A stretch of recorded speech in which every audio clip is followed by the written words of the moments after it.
Os símbolos têm por objetivo expressar uma ideia, ainda que abstrata, com o poder de nos tocar, de fazer aflorar sentimentos, de falar ao nosso consciente a verdade, fazer com que assimilemos sublimes valores nem sempre passíveis de serem explicados pela linguagem convencional dos homens.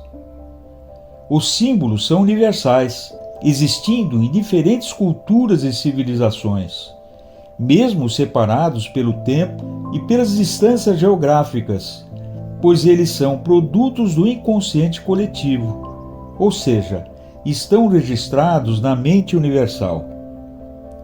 Mesmo se houvesse um holocausto de proporções planetárias e toda a informação fosse integralmente perdida e as culturas aniquiladas, os homens, a partir de uma condição primitiva, iriam aos poucos recuperando todo o manancial perdido. A verdadeira base do conhecimento não consiste no que está escrito, mas sim no que está preservado no Akasha, sendo revelado paulatinamente na medida em que a humanidade vai sendo devidamente preparada para lidar com o saber. O saber de coisas ocultas sem o devido preparo ético e moral é extremamente perigoso, não só para o indivíduo como para a humanidade. A Akasha é a memória da humanidade, correspondendo ao inconsciente coletivo de Jung, ou ao fluido cósmico universal, ou ainda o hausto divino. Desta forma, os símbolos não se perdem, pois refletem todo o conhecimento do universo e a dinâmica cósmica de todos os astros, continuando como referência para o provimento da vida. Por exemplo, uma cruz continuará sendo um símbolo associado aos pontos cardinais da Terra, sendo o leste vinculado à fonte do conhecimento, pois lá o sol continuará a anunciar o início do dia, e o oeste, quando o sol se põe, a prenunciar a noite, o fim do dia, a morte de todas as coisas, mas perfazendo uma constante dança de jogo de luz e sombra. Ainda que não se dê esses nomes para designá-los, haverá alternâncias entre o início e o fim, sucessivas vezes. Mas a cruz não é somente marcações astronômicas. A linha horizontal também se associa ao plano onde se desenvolve a vida na matéria, enquanto a linha vertical é o céu descendo à terra, o espiritual orientando o material.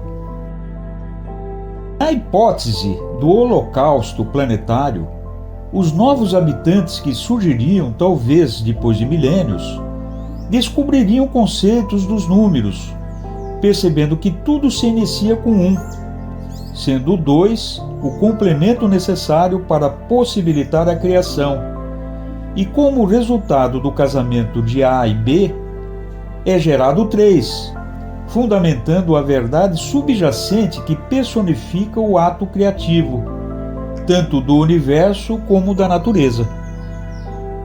Os sobreviventes passariam a cultuar essa potência criativa como manifestação de divindade, como deuses criadores, e fundamentariam cosmovisões para entenderem o processo da Gênese. É bem provável que associariam os 3 atributos à reprodução no plano palpável dentro dos mesmos conceitos, mas atribuindo natureza material aos mesmos, sendo os 4 elementos. Alguém com inteligência superior poderia fazer as combinações entre o 1 e o 2, o 1 e o 3, o 2 com o 3 e finalmente o 1, 2 e 3. Assim teria um conceito dos 3 atributos e dos 4 elementos da matéria, que somam 7 aspectos. Mas voltemos ao nosso mundo sem suposições. A combinação do 3 com o 4 resulta em 12, e são todos arquétipos primários da manifestação, considerando o 1 como cardinal, o 2 como fixo, o 3 como mutável, e assim teremos fogo, água, ar e terra, fazendo 12 tipologias diferentes. Pitágoras, em seu teorema, fundamenta que a soma do quadrado dos catetos é igual ao quadrado da hipotenusa. Ele observou, quando esteve no Egito, uma corda em que os pedreiros utilizavam nas construções para determinar o ângulo reto de 90 graus. E essa corda era dividida em 12 espaços exatamente iguais, separados por nós. O ângulo reto é fundamental no processo da edificação.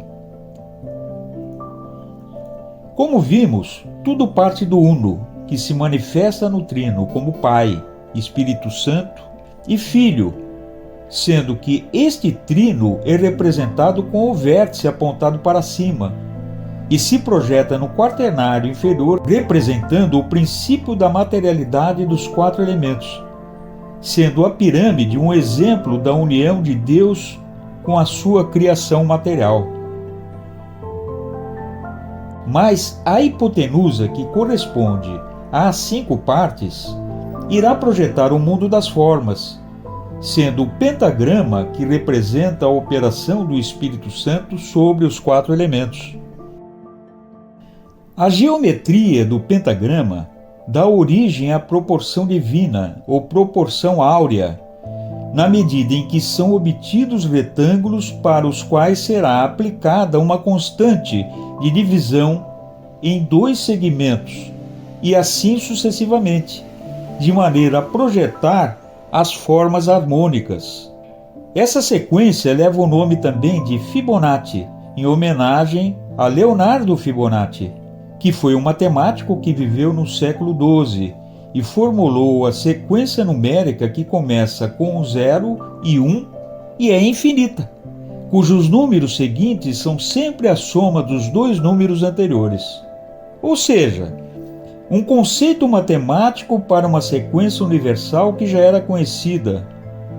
Vitrúvio, arquiteto que viveu no século I a.C., utilizava também as proporções áureas, tendo estabelecido um tratado com as bases da arquitetura clássica.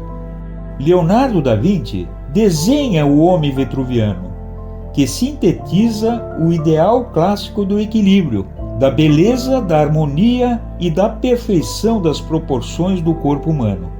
No entanto, esse conhecimento vem da antiga Babilônia, estudado por Pitágoras no final do século VI a.C., onde obteve, pelo pentagrama, as bases da proporção geométrica ideal aplicável aos aspectos físicos das coisas naturais. Cabe aqui discorrer sobre a beleza. É erroneamente dito que a beleza é subjetiva, relativizada pelos olhos de quem a vê, mas isso não é verdade, pois a beleza depende das proporções áureas, que são absolutas, sendo que quanto mais se aproxima dos padrões exatos, mais belo será. Assim, a beleza é uma verdade absoluta.